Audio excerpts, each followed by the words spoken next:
So, back in October of last year, Yes. that you defended ACS. There was a horrific death of a 4-year-old ACS. boy. Mhm. Yeah, and but so now we're here again, not even a year later. You said at that time you wanted to have a review of what happened so it didn't happen again. No young New Yorkers should die like this. So now we have another instance. A 4-year-old girl who died over the weekend, or was found dead over the weekend. ACS at door knocks. It seems like they did not properly do their job. So in the review from the last case, what is your administration doing to prevent these from happening? Because it's the buck stops with you. And then secondly, on your mayoral race, are you concerned at all? You and Andrew Cuomo are kind of aiming for that same kind of voter base, the moderate. Are you a little bit concerned here that if this becomes a four-way race between you, Cuomo, and then the Working Families Party, whether that's Lander, Mandani, and then Curtis Lewa, that you're taking away votes from somebody like Cuomo, leading to a far-left candidate, which you clearly don't agree with, taking over City Hall? No, I'm not. And if anything, he's taking votes away from me. I'm the mayor. Why is he in my race?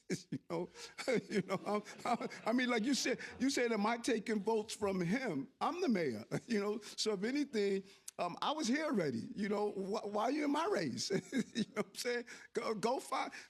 Like, it's like almost when you have a house somewhere and someone is trying to move in, it's like, go find your own house. So think about that for a moment. You taking votes from him. Oh, how about him taking votes for me? I was the moderate first. I didn't pass bail reform that saw these problems.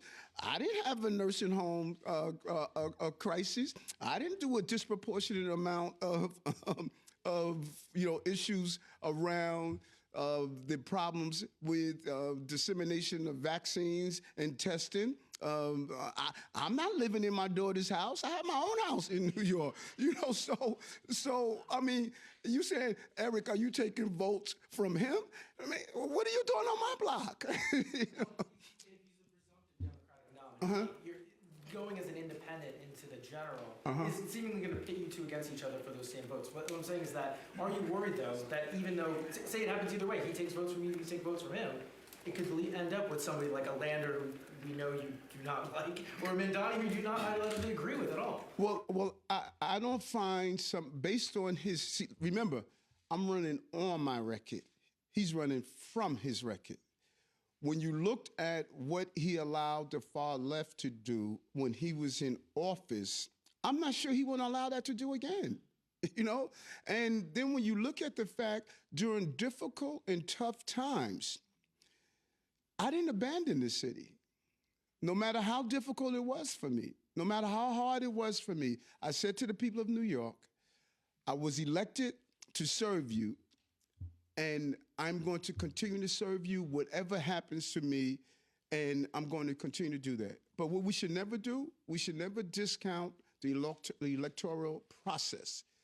The process ends in November, and everyone who's in that race must go through that process. We're not coordinating anyone. We're making everyone go through the process. And I'm looking forward to getting reelected on an independent line as a Democrat. That's what I'm looking forward to. Yes, I'm sorry. Yeah. I can't, that's another one of those, circumstances that I continue to say, those of you who cover these stories, you should spend time going with the employees that do this work, because you can't really cover these stories without going through it. And I really will encourage you to go out and spend a day with an ACS employee. Because here it is, you get employees who are criticized for taking children away too prematurely. You get criticized for why didn't you take a child away? You get criticized because why did you knock on that door so hard? Why did you take the door? You get criticized for not taking the door. If you go out and spend time with them and see how they have to make these decisions, how they have to do these investigations, that is why I take my hat off to them. The hundreds of thousands of interviews, of meetings, of sit-downs, of having to use that sixth sense to make these determinations. And so it's horrific to have a baby left in the house, her mom passed, her her sibling passed.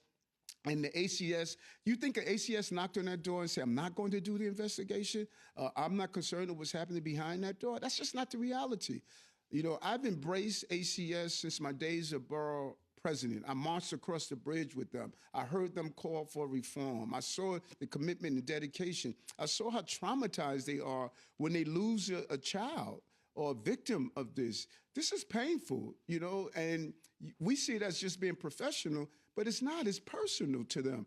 Many of them go through a great deal of trauma when a case like this happens. And so I stand with my employees in ACS. I know their commitment. I know their dedication. We're going to do an investigation, find out what happened here, and do our best to prevent it from happening. And God knows how many cases they saved.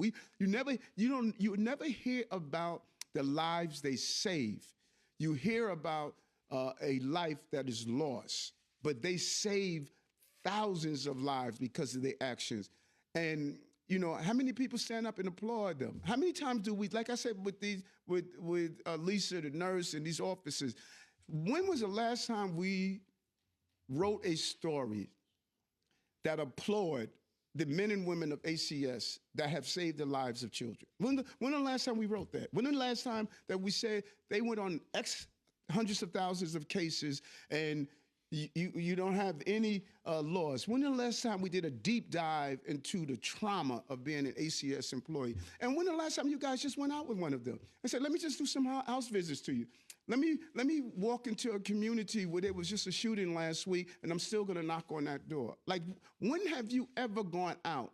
I know you write about when we have a loss of life, but have you ever gone out and saw the work of being an ACS investigator, an ACS employee?